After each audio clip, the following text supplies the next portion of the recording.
two large vans over in a pasture with their truck bodies up, as though unloading potatoes.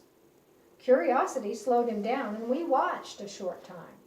As we were near the open gate where the trucks had entered, we drove in. Sure enough, they were dumping their trucks, and the contents weren't potatoes, but peaches. We couldn't believe our eyes, and John asked the men what they were doing. They said, "Well, we have been hauling peaches from Colorado up through Wyoming and South Dakota, and we have to be back in Denver by noon. This is the tail end of our loads, and we haven't time for any more stops to sell, so we're dumping them. If you can do anything with them, you are welcome to them." And off they drove. Could we do anything with them? There was a pile of peaches on the meadow higher in the middle than John's head. Sloping out at the bottom, it must have been 15 feet across. We thought maybe they were only culls, but examining them found they were mostly good and sound. After the initial shock, we pondered what we should do.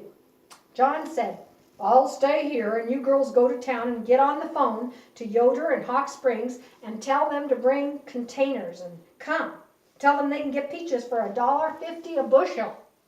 Fruit is so scarce here in Wyoming, where only a few plums and apples are grown, that everyone would welcome peaches at that price. Even today, we love to get peaches from Colorado. They have the best peaches, and we can't wait till peach season to get them.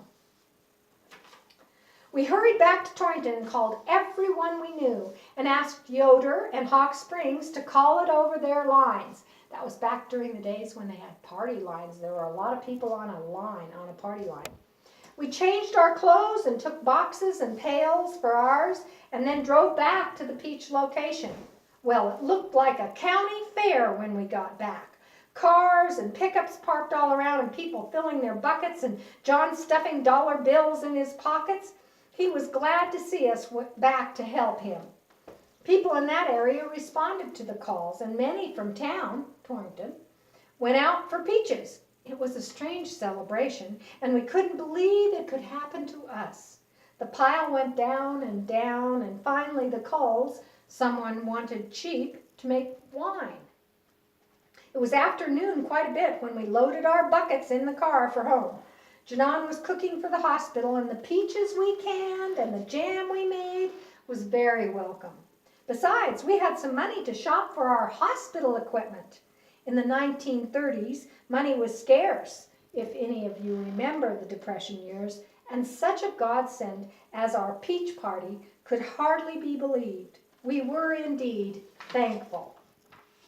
Entered in her 1934 diary on August 14, Peach Day started out for Cheyenne about 7 o'clock, and down on the highway 2 miles from Yoder ran on to the peaches. And did we have fun? Thrill that comes once in a lifetime. Don't know who was more tickled, Lois Kittredge, John, or me. And then the next day, her August 15th entry was, "Off for Cheyenne again to spend our 30 per."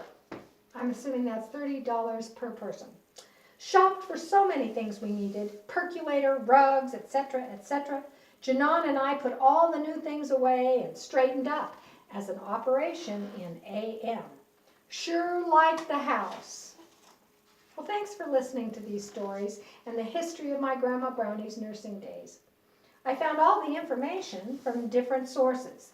Wind Pudding and Rabbit Tracks, volumes 1 and 2, from her 1934 diary and her memoirs, from conversations with her, from the Homesteaders Museum, and also from the Torrington Telegram and other newspaper articles.